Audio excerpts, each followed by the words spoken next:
cast your mind back to the very beginning of 2026. Just put yourself right there for a second. Hard to believe it's already in the past, right? I know, right? But think about it. You are sitting at your desk, or maybe you're, I don't know, staring down at your phone on a commute, and you're watching the cryptocurrency price charts do what they always do. Doing the usual dance. Exactly. You see the green candles pushing up against resistance lines. You see those sudden, brutal red wicks just wiping out leveraged longs. You feel that familiar, that low-level hum of volatility. Yeah, that anxiety we all got so used to. Totally. And everyone around you, the prominent voices on social media, the financial news anchors, all those newsletters flooding your inbox, they're all completely, 100% fixated on the surface level noise. The macro environment, the halving cycles. Right. The halving cycles, the latest yield farming narratives. But, and this is the crazy part, while the entire ecosystem had its eyes glued to the trading interfaces, a massive structural earthquake was quietly ripping through the foundational bedrock of the whole industry. And it was completely silent to the average user. Completely silent. It didn't make a sound on the charts. It wasn't a flash crash, and it certainly wasn't the launch of a new token promising to fix decentralized finance. Oh, we've had enough of those. Haven't we just? No, it was something infinitely more profound and, well, permanent. It was the sudden, full-force arrival of global regulatory convergence. Yeah. And the profound nature of that moment in early 2026, I mean, it really cannot be overstated, primarily because of how invisible it was to the average retail participant. That's the scary part, honestly. It is. I mean, if you were just looking at order books, the liquidity seemed totally normal. But at the infrastructure level, the ground fundamentally gave way beneath them. Wow. The entire operational definition of what constituted a viable long-term cryptocurrency exchange transformed literally overnight. We moved from an era of theoretical compliance. Which is basically just promises. Right, exactly. We moved from that to an era of strict, mathematically provable infrastructure. Which brings us directly to our mission for this deep dive today. We're taking the massive stack of source material sitting in front of us, specifically this exhaustive 2026 post-mortem report detailing this exact compliance threshold, and we are going to use it to give you X-ray vision. I like that. X-ray vision. We're going to strip away the marketing, the slick UI design, the fee structures, and those gamified referral bonuses to look at the raw structural architecture underneath. Because that's what actually matters. Right. And I know the word compliance usually conjures up images of like dusty binders and bureaucratic red tape. It sounds so dry. It does. People usually tune out. They really do. But the reality we are going to uncover today is that compliance became the roaring, high-octane engine driving the entire future of global finance. It became the ultimate competitive mode. Well, the critical misunderstanding we really have to dismantle right out of the gate is the idea that these new regulatory frameworks somehow conjured compliance into existence out of thin air. Like they just invented it in 2026. Right, which is false. Regulation does not build technology. What these frameworks did was act as an uncompromising high-wattage floodlight. They illuminated the architecture that was already there. Oh, I see. And more importantly, they ruthlessly exposed who had been faking it, who had been operating on pure marketing posture, and who had quietly spent the last half-decade actually building heavy-duty institutional-grade infrastructure. Okay, let's start by looking directly at the bulbs in that floodlight. Because the report details 3 massive regulatory frameworks that all converged almost simultaneously in early 2026. It actually describes this convergence as the Big Squeeze. The Big Squeeze. It's a very apt name. Right. So if we start across the Atlantic, the cornerstone of this squeeze is MiCA in the European Union. Yes. The Markets in Crypto Assets Regulation. The activation of MiCA in early 2026 was the moment the European Union formally transitioned from just, issuing guidance to enforcing binding supranational law. Which is a huge leap. A massive leap. And the scope of MiCA is just staggering. We are looking at comprehensive, strict mandates covering reserve management, capital requirements, and most crucially, the specific mechanisms of asset custody. So it's not just a slap on the wrist anymore. Not at all. MiCA forces platforms to operationalize their promises. It is no longer sufficient to just state in your terms of service that user funds are safe. Right, buried on page 42. Exactly. Under MiCA, you are required to prove the mathematical and structural reality of that safety to the regulatory bodies. And if you don't, you face the threat of immediate operational shutdown across the entire continent. Wow. So you either show the math or you just lose access to one of the largest economic blocks in the planet. That's the reality of the big squeeze. And while Europe was lowering that boom, the United States was executing a pincer movement of its own. The source material points to two specific American frameworks that hit critical mass at the exact same time. First, we have the Genius Act. Right, and the Genius Act entirely restructured the stablecoin paradigm in the U.S. Because before that, it was a bit of the Wild West, wasn't it? Oh, absolutely. For years, the stablecoin ecosystem operated in this bizarre gray area of, let's call it creative accounting and opaque reserve compositions. Yeah, I remember that. We saw algorithmic models that spiraled out of control. We saw commercial paper backing where nobody really knew what the paper was. We saw these incredibly complex treasury strategies just desperately trying to hold the peg together. It's like a house of cards. Exactly. The Genius Act eradicated that ambiguity entirely. It instituted a rigid requirement for strict one-to-one fiat reserve backing. Meaning if I have a digital dollar. If an entity issues a digital dollar token, they are legally obligated to hold a traditional physical dollar or a strictly defined risk-free equivalent like short-term treasuries in a verifiable account. One token equals $1 in the vault. Yes, zero room for yield chasing with the reserves. And it coupled that requirement with relentless recurring audit obligations to prove that the collateral ratio is never compromised. Okay, so stablecoins are locked down. And then running parallel to the Genius Act, we have the Clarity Act. Now, this one feels like it addresses the most persistent migraine the industry has had for the last decade. The turf war. Yes, the jurisdictional turf war between the SEC and the CFTC. And honestly, the paralysis caused by that jurisdictional ambiguity choked institutional capital for years. Nobody wanted to touch it because they didn't know who was in charge. Right. You build something, and then 3 years later, an agency sues you saying it was actually their jurisdiction all along. Exactly. The Clarity Act finally advanced a hard delineation of oversight. It drew a definitive line between digital assets that function as securities under the SEC's purview and those that function as commodities under the CFTC. Which is huge. It is, but the crucial takeaway from our source material regarding MiCA, Genius, and Clarity isn't just what the laws actually say, it's the timeline. What do you mean by the timeline? Well, none of these frameworks materialized out of thin air in January 2026. Oh, right.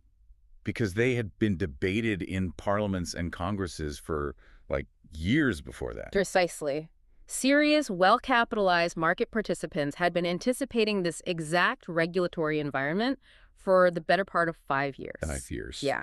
If you were the executive team of a multi-billion-dollar exchange, the arrival of these frameworks was absolutely not a surprise. It was the scheduled destination. Okay, let's unpack this, because I was reading through the section of the report that details the lead-up to this convergence, and a specific analogy came to mind. Let's hear it.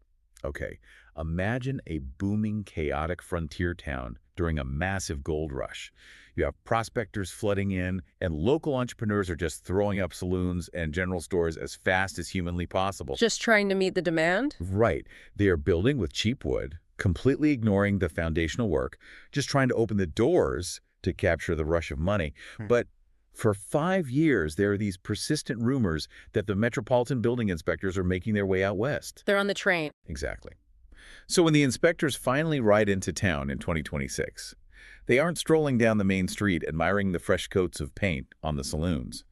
They're walking straight inside, ripping up the floorboards with a crowbar, and demanding to see the architectural blueprints and the poured concrete foundation. The frontier town analogy perfectly encapsulates the dynamic. I mean, the fatal miscalculation made by so many platforms was the assumption that regulatory convergence would merely require a change in paint color. They thought it was just cosmetic. Right. They assumed compliance would mean, hiring a few more lawyers, updating the privacy policy, paying a nominal fine, and just continuing business as usual. The cost of doing business. Exactly. But they fundamentally misunderstood that true compliance is an engineering problem, not a legal one. When those inspectors ripped up the floorboards, they were looking for structural integrity that simply cannot be retrofitted overnight. Which forces us to ask the terrifying question. What actually happens when the inspectors pull up those floorboards and discover that the entire multi-billion-dollar operation is resting on a foundation of sand? And that brings us to the core thesis of the source material's second section, the exposure of what they call the compliance gap. The compliance gap. This concept is absolutely vital for understanding the silent risk that permeated the whole industry.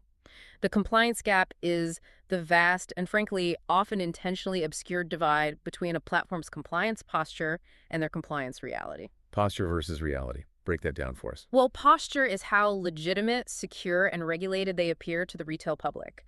Reality is the actual heavily scrutinized operational processes functioning at the code level. The illusion of legitimacy. Because it is incredibly cheap to project posture, isn't it? Oh, very cheap. You can hire a top-tier design agency to build this beautiful, frictionless mobile app. You can buy the naming rights to a massive sports arena. You can run high-production commercials during the Super Bowl featuring A-list celebrities telling the public that, fortune favors the brave. We all remember those. Right. You can write a deeply reassuring security and trust page on your website, but all of that is just posture. It has absolutely zero correlation with whether your internal AML heuristics can actually flag a sophisticated layering operation in real time. None whatsoever. And the source material highlights the catastrophic human cost of this gap by pointing to the Gain Bitcoin fraud case. Oh, man. Yeah. That was a mess. It really was. The report notes the early 2026 arrest of a co-founder of a connected blockchain firm as a prime example of this illusion just completely shattering. Cases like Gain Bitcoin and so many others like it thrived precisely because they mastered the posture. They looked apart. They did. They successfully mimicked the aesthetics of a regulated financial institution while entirely bypassing the mechanical realities of one. And when that gap collapses, when the floorboards come up, the collateral damage is never evenly distributed, is it? It's not the venture capital firms or the insider early seed investors who get wiped out. Sadly, no. The empirical data on platform collapses is painfully consistent on this point. Who takes the hit? Well, the sophisticated institutional players with dedicated risk desks and direct lines to the platform's API, they usually identify the systemic risk early. Or they structure their exposure to be senior in the capital stack during bankruptcy proceedings. So they get their money out first. Right. The victims who absorb the total loss are the everyday individual users. They are the retail participants who relied entirely on the public posture. And they relied on it because they simply did not have the diagnostic tools, or the X-ray vision, as you called it, to verify the concrete under the floorboards. I hear that, and I completely agree that retail protection is paramount. But, and I have to push back here a little bit, because I think we're glossing over a massive philosophical tension in all of this. Okay, let's hear it. I'm putting myself in the shoes of someone who's been in this space since the early days, right? Someone who read the original white papers on the message boards. The entire foundational ethos of cryptocurrency was predicated on eliminating friction. It's a cypherpunk ethos, yeah. Exactly. The whole point was to escape the arbitrary bureaucratic choke points of the legacy banking system. We wanted to be able to send value across the globe on a Sunday night at 2 a.m. instantly without a centralized middleman demanding to see a passport, a utility bill, and source of wealth documentation before freezing the transfer for 3 business days to process it. Right, the classic wire transfer nightmare. Yes. So by cheering on MiCA and the Clarity Act, and by demanding all this heavy institutional compliance, aren't we just successfully recreating the exact same suffocating legacy banking system that this technology was invented to destroy? I mean, isn't this inherently anti-crypto? The tension you are highlighting is basically the defining philosophical debate of the entire asset class. But to understand the resolution of that tension in 2026, we have to precisely define the nature of friction. Okay, define friction for me. The early cypherpunk ethos correctly identified that the legacy banking system was burdened by arbitrary, inefficient friction. A wire transfer taking 3 days isn't due to advanced security. It's due to antiquated batch processing mainframes and highly fragmented correspondent banking networks. It's just old tech. Exactly. That is technological inefficiency masking as security. However, what the crypto industry discovered through a brutal series of multi-billion-dollar hacks, exploits, and internal frauds is that the complete eradication of all friction creates a dark forest. A dark forest. Yes, an environment where predatory actors just consume everything. No. So if a system is perfectly frictionless for me to send money to my family overseas, it is also perfectly frictionless for a North Korean state-sponsored hacking syndicate to liquidate $100 million of stolen assets through a decentralized mixer. Precisely. The friction equation cannot be binary. It's not all or nothing. The evolution detailed in the source material is the realization that a mature financial system requires targeted, operationalized friction. Targeted friction. Yes.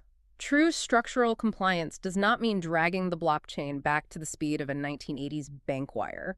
It means utilizing advanced cryptography and machine learning to build an asymmetric friction model. An asymmetric friction model. Okay, explain how that functions in practice, because that sounds intense. It means the infrastructure is designed to be highly permeable for legitimate, verified capital, but entirely impenetrable for suspicious, unverified capital.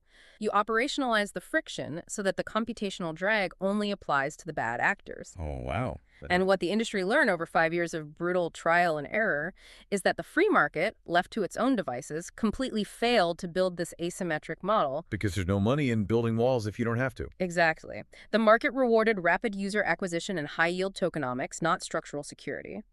It took the credible threat of global regulatory convergence to force the market to actually build the targeted friction necessary to protect the ecosystem. Okay, that distinction between antiquated batch processing delays and high-tech targeted security friction makes a lot of sense. You need the heavy vault door to keep the house safe, but you don't want it glued shut for the people who actually live there and need to get in and out every day. That's a great way to put it. So how does an exchange actually achieve that? How do you operationalize this targeted friction without completely throttling the speed and efficiency of the trading engine itself?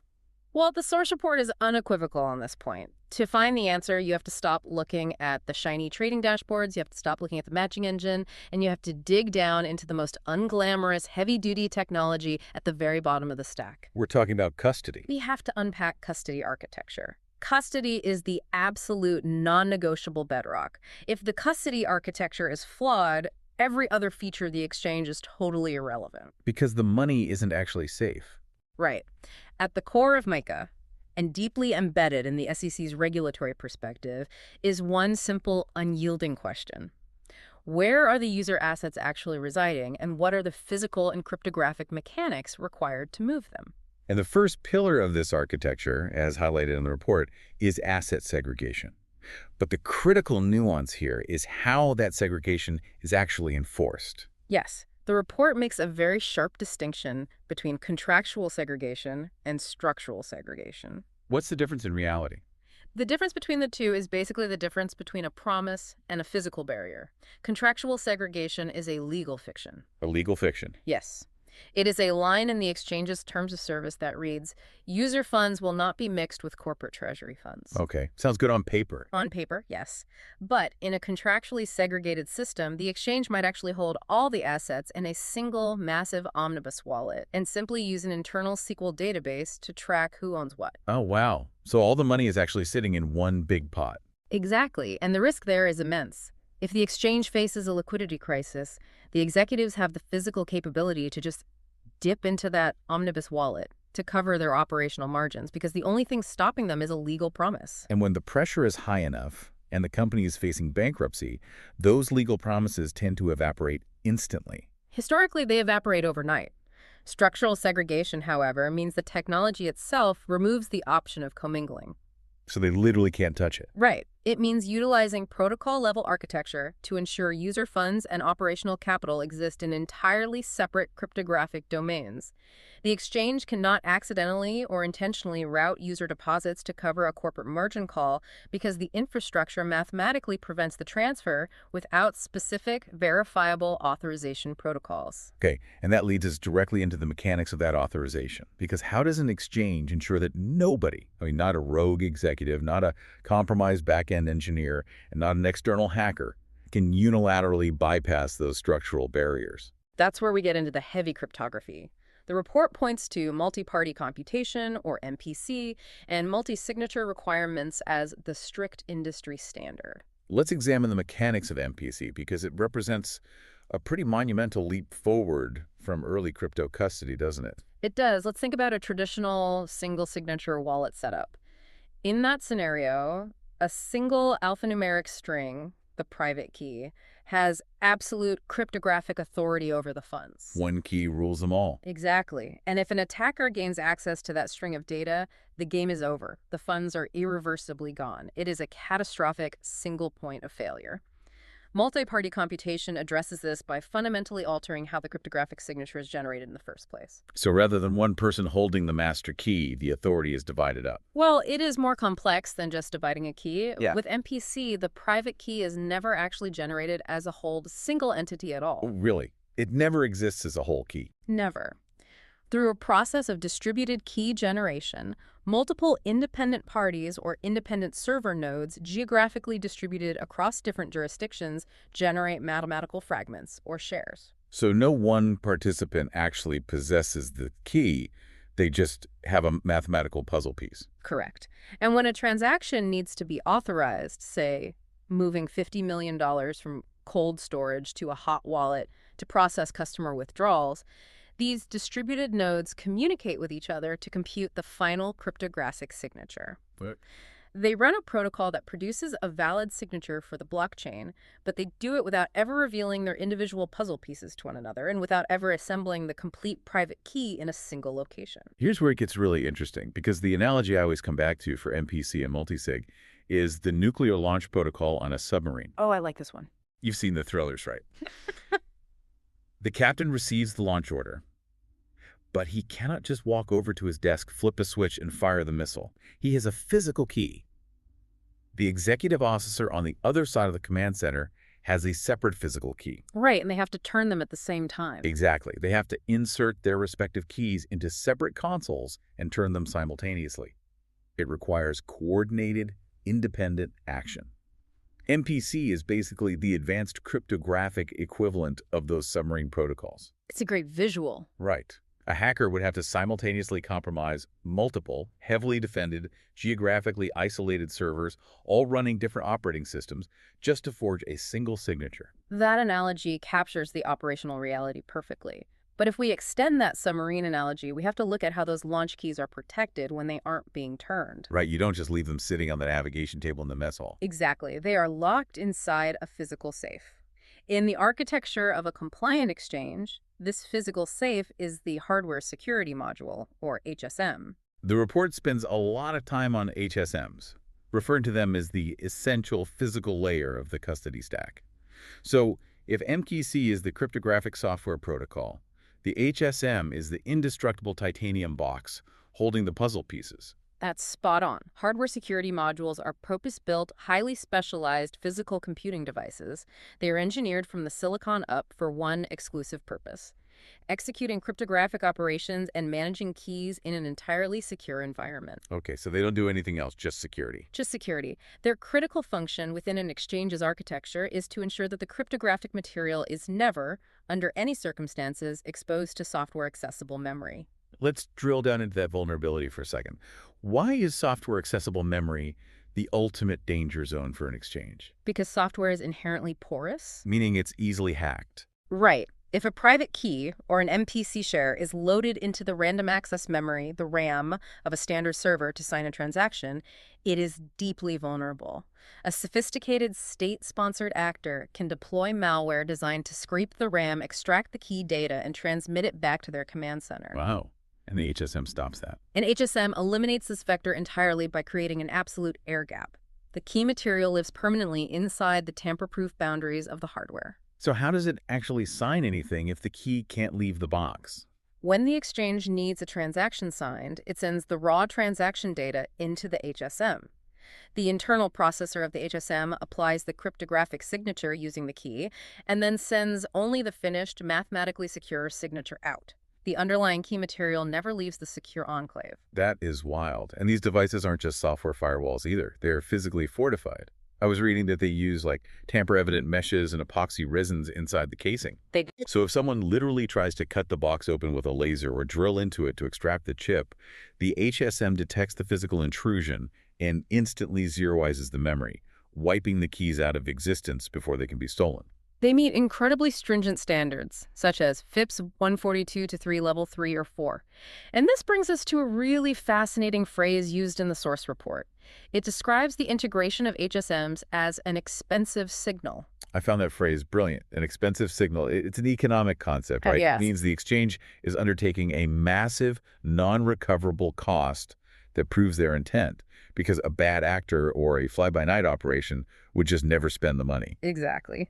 Integrating enterprise-grade HSM clusters into an exchange's globally distributed architecture requires millions of dollars in capital expenditure and vastly more in specialized engineering talent to maintain. It's not cheap. Not at all. And here's the key. HSMs do not generate revenue. They do not increase the speed of the matching engine.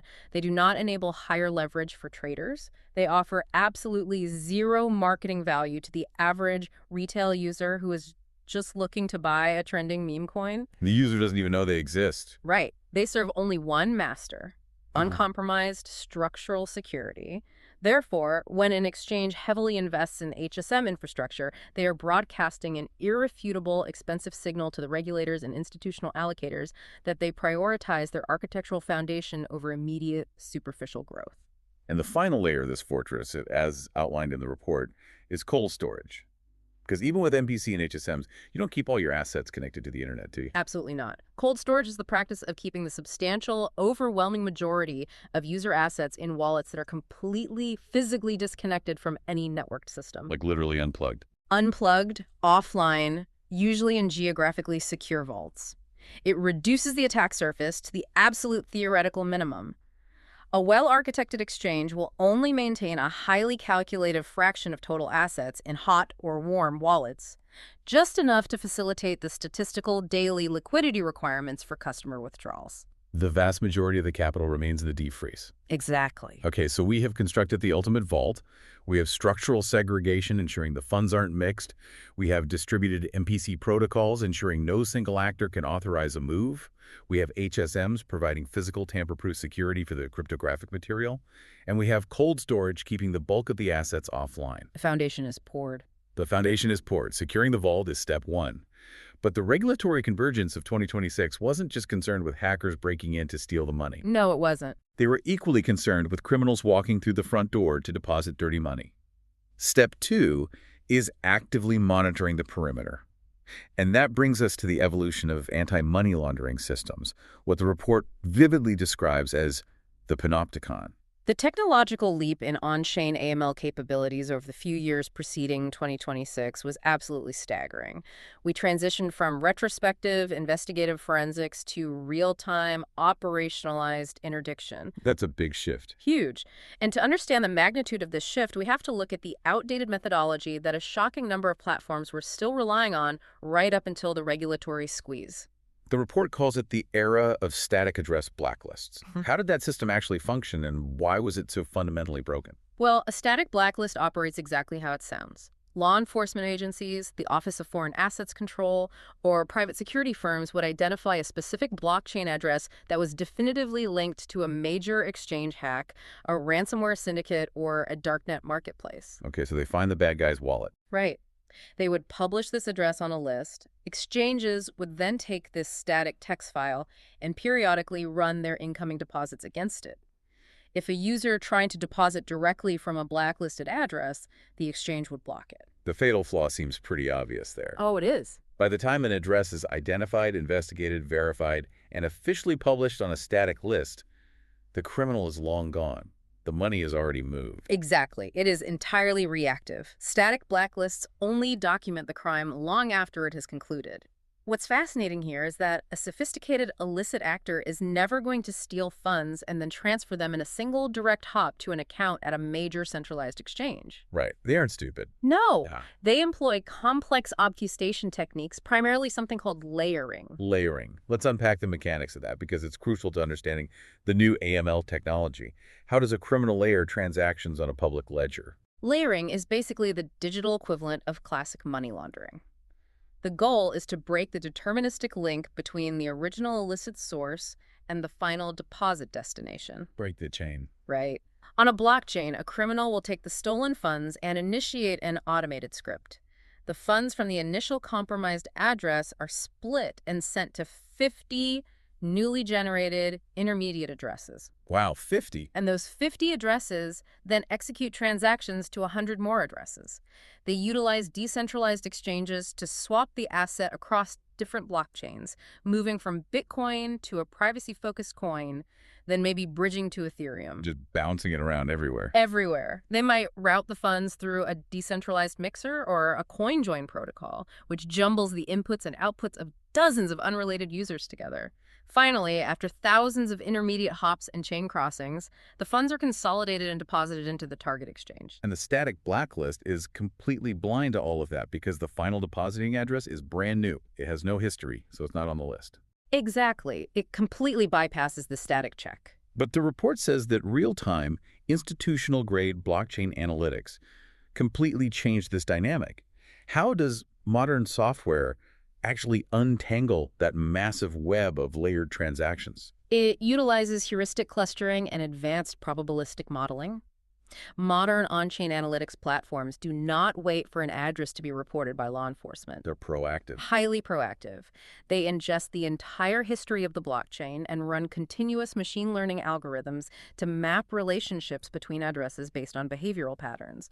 They cluster addresses that are likely controlled by the same entity, even if they have never explicitly interacted. So when a deposit actually hits the exchange, what is the system doing in that moment? This is where the real-time aspect becomes critical. When a user initiates a deposit, the transaction is broadcast to the network and sits in the mempool. That's the waiting area for unconfirmed transactions. Right, before it's officially on the ledger. Exactly. Before that transaction is even included in a block, the exchange's AML engine analyzes the origin address. It doesn't just check the immediate sender. It traces the provenance of the funds backward through the blockchain graph across dozens or hundreds of previous hops in milliseconds. Milliseconds? That's insane processing power. It evaluates the peeling chains and the shadow mixing. If the algorithmic risk score determines that the funds have a high probabilistic linkage to an illicit origin, despite all the layering, the exchange can automatically quarantine the deposit the moment it confirms, denying the criminal the ability to liquidate into fiat. It identifies the radioactive signature of the money no matter how many times it was washed. Precise. This level of granular immediate visibility seems absolutely essential for meeting the obligations laid out in the Clarity Act. It is the only way to meet those obligations. The Clarity Act broadened the jurisdictional oversight across a vast array of digital asset classes. It demanded rigorous AML standards, regardless of whether the asset is technically classified as a security or a commodity. So you can't just say, oh, it's a commodity, we don't have to check. No. If a platform cannot mathematically trace the provenance of every single incoming Satoshi or Gwei in real time, they simply cannot prove they are preventing illicit finance. Which brings up a massive operational question. Yeah. Let's say I'm an exchange executive in early 2026. Okay. I spent the last 3 years prioritizing user acquisition, sponsoring Formula One teams, and I've been getting by on those old, slow, static blacklists. Suddenly, MiCA and Clarity are fully enforced, and the regulators demand real-time heuristic monitoring. Yeah. Can I just call up an analytics firm, pay for an enterprise software license, and plug this capability into my system over the weekend? Not a chance. The reality of attempting that integration is exactly what separated the survivors from the casualties in 2026. You absolutely cannot just plug it in. Why not? Because integrating deep, real-time heuristic analysis into your core transaction flow is not like adding a new widget to your website. It requires a fundamental, ground-up re-engineering of the entire back-end architecture. It impacts the matching engine latency, the database structure, and the user withdrawal queuing logic. Oh, because the system now has to pause and analyze the entire blockchain history of every single microtransaction before clearing it. Exactly. For platforms that accumulated massive technical debt by ignoring this infrastructure for years, retrofitting this capability is a nightmare. You are effectively trying to rip out and replace the engine of a commercial airliner while it is currently flying at 30,000 feet. That sounds like a recipe for a crash. The operational disruption is catastrophic. It causes withdrawal delays, it breaks internal routing, and inevitably the user base panics and triggers a bank run. This emphasizes why building the architecture before the growth phase was the only viable strategy. Okay, so we've established how a compliant exchange holds the money securely with MPC and HSMs. We've established how they watch the money closely with real-time heuristic AML. Right. But there is one final, towering question that the regulatory convergence aimed to answer for the end user. How does the exchange definitively prove to you that the money is actually there? Not just safe from hackers, not just clean from money launderers, but physically present, liquid, and accounted for. This leads us directly to the concept of transparency as infrastructure.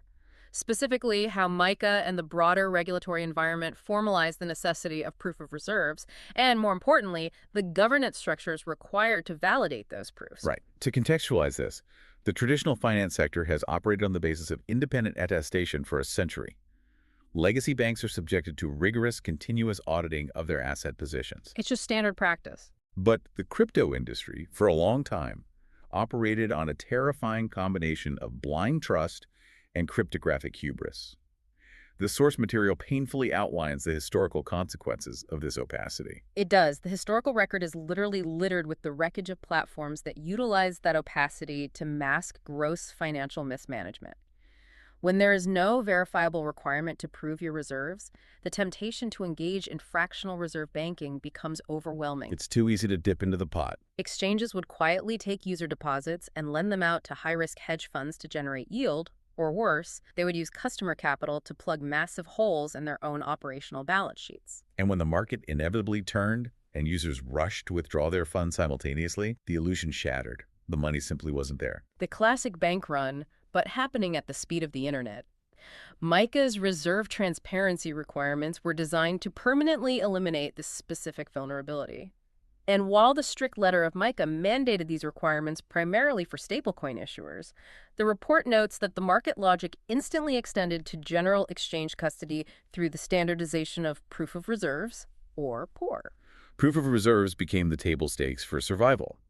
But we must be incredibly precise about what constitutes a valid POR, because in the early days, an exchange CEO would simply post a screenshot of a massive cold wallet balance on social media and say, "Look at our assets, your funds are safe." Which is completely meaningless. Completely. It is dangerously misleading. Proving you control a wallet with $1 billion in Bitcoin only solves half the equation. It is the asset side of the balance sheet. If your internal database shows that you owe your users $1.5 billion worth of Bitcoin, you are deeply insolvent, regardless of that impressive screenshot. You still have $1 billion in the hole. Exactly. A rigorous cryptographic proof of reserves mechanism must simultaneously verify the on-chain assets and cryptographically prove that the sum total of all user liabilities is less than or equal to those assets. They use Merkle trees for this, right? Allowing individual users to verify their specific account balance is included in the total liability snapshot without exposing anyone else's data. Yes, Merkle trees are the standard cryptographic tool for that. But the source material introduces a critical caveat here. It explicitly states that the technical cryptography, the Merkle tree snapshot, is completely insufficient on its own. This is perhaps the most sophisticated insight in the entire report. A cryptographic snapshot is mathematically pure, but it is entirely dependent on the integrity of the inputs. Garbage in, garbage out. Precisely. If the exchange's internal database is manipulated before the Merkle tree is generated, if they quietly delete the liability records of a few massive institutional clients just for the snapshot, the cryptography will verify a lie. This is why independent third-party attestation is an absolute requirement. You cannot mark your own homework. Never. A credible proof of reserves requires external auditing firms to independently verify the correspondence between the on-chain assets and the unaltered internal database. But the report goes even deeper. How so? It argues that even external audits are only retrospective. They just tell you what happened in the past. What truly matters, what provides lasting security, is the internal governance architecture constructed to oversee the POR process. The governance architecture. Okay, so we are moving from the realm of software code back to the realm of human behavior and corporate structure. Exactly. Technology is only as reliable as the institutional incentives of the humans operating it. A serious compliant exchange establishes a rigid governance committee tasked with overseeing risk and reserve management. And the composition of this committee is critical. It cannot just be the CEO and the chief financial officer. It requires genuine cross-functional representation. The report specifically mandates the inclusion of the chief compliance officer, independent risk management directors, legal counsel, and crucially, designated user representation or independent board members. Yes. And the purpose of this cross-functional structure is to institutionalize friction at the executive level. Executive friction. If the marketing department wants to launch a high-yield lending product using customer assets, they cannot simply get a rubber stamp from the CEO. They have to pass through a risk management committee that possesses veto power and is legally liable for maintaining the 1.1 reserve ratio required by the regulatory frameworks. Oh, so they can actually say no to the CEO. They have to be able to say no. When an exchange implements this level of bureaucratic oversight, coupled with cryptographic pour and annual external financial audits, they are permanently neutralizing the conditions that allow fractional reserve practices to fester. Let's distill this down for the listener. What does this deep dive into governance actually mean for you, the person allocating capital? Are you expected to read a dense 300-page external audit report and parse the minutes of a risk management committee meeting before you buy a fraction of an Ethereum token? Nobody is going to do that. Obviously not. But the core takeaway is that the verified existence of this heavy, bureaucratic governance structure serves as your reliable proxy for trust. If an exchange has voluntarily subjected its internal operations to third-party auditors, and if they have empowered an independent compliance officer with veto authority over the CEO, they have structurally locked themselves into ethical behavior. The transparency isn't a marketing promise. It is institutionalized in their corporate DNA. Right. And to truly understand the immense competitive advantage this provides, we should examine the specific case study the report provides. It beautifully illustrates the concept of priority sequencing. Yes. Section 6 of the report dives into the historical timeline of Anmrex Exchange. This case study is the perfect synthesis of everything we've discussed.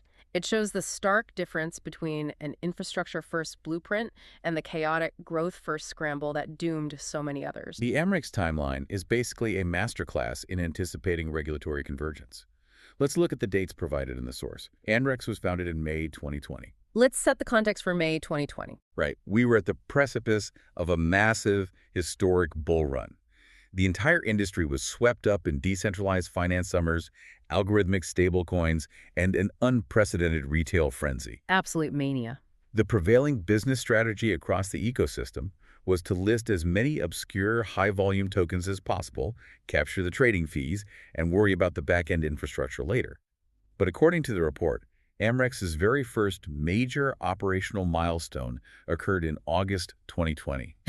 Just 3 months after their inception, they deployed strict, structural, hot-cold wallet segregation. That decision defies the conventional wisdom of the time entirely. They were deploying complex, restrictive custody architecture when they likely had minimal assets under management. They barely had any users. Exactly. They did not wait until they had $1 billion in volume to figure out how to build the vault. They built the vault while the plot of land was still empty. Then we move forward a year to September 2021. The market is absolutely euphoric, valuations are astronomical, and what is Anmrex doing? The report notes they established a dedicated full-time compliance and risk management team. Think about that. In 2021, a massive portion of the industry viewed compliance officers as an active hindrance to growth. They were seen as a nice-to-have department that could be staffed up eventually. Anmrex was actively diverting capital to hire compliance experts at the peak of the mania. The opportunity cost they accepted there is profound. Every dollar spent on compliance in 2021 was a dollar not spent on marketing or user acquisition. It was. But that personnel decision laid the foundation for their next critical phase. Because throughout 2022 and 2023, the market experienced a brutal correction. The crypto winter. We saw the cascading collapse of major lending platforms, the implosion of massive algorithmic ecosystems, and while their competitors were desperately downsizing and fighting off bankruptcy litigations, Anmrex was quietly spending that winter integrating institutional-grade blockchain analytics and real-time suspicious fund flow tracking. They were building the heuristic panopticon we discussed. Exactly. They were building it while everyone else was just trying to survive. And then, the culmination of this timeline hits in August 2024. Long before the 2026 big squeeze forced the issue, Anmrex launched their comprehensive proof of reserves mechanism, deeply integrated with the multi-stakeholder governance structure, independent audits, and compliance committees. The Anmrex case study is the definitive proof of priority sequencing. They engineered the complex, highly restrictive, expensive pillars of compliance before they attempted to scale their user base. Our source material makes it unequivocally clear. There is a massive qualitative difference between infrastructure engineered from inception and infrastructure frantically retrofitted under the immediate threat of regulatory enforcement. I want to return to an analogy we touched on earlier because I think it perfectly crystallizes this difference. Imagine Amrex is building a skyscraper. Because they prioritize the sequence, they spent years digging a massive hole, pouring thousands of tons of deep concrete, and anchoring the steel rebar into the bedrock before they ever built the first floor. A solid foundation. Right. Now look at a competitor who prioritized rapid growth. They threw up a 50-story skyscraper on a wooden foundation. They filled the building with people. There's a massive, chaotic rave happening on every single floor. The elevators are packed. The music is blasting. Sounds like 2021. Totally. Yeah. Suddenly, the regulators arrive in 2026 and say, you need a concrete foundation by next month. That competitor now has to go down into the basement while the rave is still happening and attempt to replace the wooden load-bearing pillars with poured concrete without collapsing the entire 50-story structure. Yeah. It is an operational nightmare. Economically, it is ruinous. The engineering costs, the systemic downtime, the loss of user confidence during the transition, the friction of retrofitting is exponentially higher than the friction of building correctly from day zero. Yeah. Amrex suffered through the unglamorous, expensive infrastructure phase while everyone else was partying, and that is exactly what positioned them to capture the ultimate prize when the regulatory convergence finally hit. And that ultimate prize is what defined the landscape of early 2026. Because pouring that concrete early allowed platforms like Anmrex to open their doors to the most lucrative, monumental wave of capital in the history of the asset class. The institutional floodgates finally opened. The massive resurgence of institutional capital in early 2026 is the direct, intended outcome of the regulatory frameworks we've analyzed. The big squeeze didn't kill the industry. It legitimized it for the largest pools of capital on the planet. Their report cites incredible catalysts for this flood. It wasn't just wealthy individuals buying more. We saw sustained compounding inflows into Bitcoin ETFs, which had, stabilized and matured following some serious market turbulence in late 2025. Right. But beyond passive investment vehicles, we saw the core infrastructure of global traditional finance actively merging with the digital asset ecosystem. The source points to the Visa Coinbase integration as a watershed moment. The significance of that integration really cannot be overstated.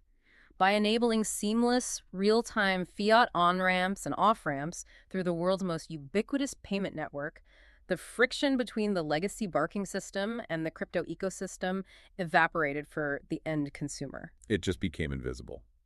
And simultaneously, MasterCard rolled out their crypto partner program, allowing digital assets to be routed directly into millions of global merchant networks. You could literally buy groceries with fractionalized stablecoins, and the merchant received fiat instantly. The plumbing was finally connected. It was. If we connect this to the bigger picture, we must ask the fundamental question. Why did Visa, MasterCard, and the massive asset managers wait until 2026 to execute these integrations? Why wait so long? These entities do not gamble. They manage trillions of dollars in answer to their own strict regulatory bodies. They expanded their exposure because the arrival of Mica, Genius, and Clarity finally provided them with absolute compliance confidence. They couldn't interface with the frontier town saloons. They needed the concrete skyscrapers. Exactly. A traditional financial behemoth cannot route its clients' capital through an exchange that relies on static blacklists and contractual promises. They required their counterparties to meet the exact operational and security standards that the crypto industry used to mock as unnecessary. They demand the real deal. They demand to see the multi-party computation architecture. They demand the real-time heuristic AML screening.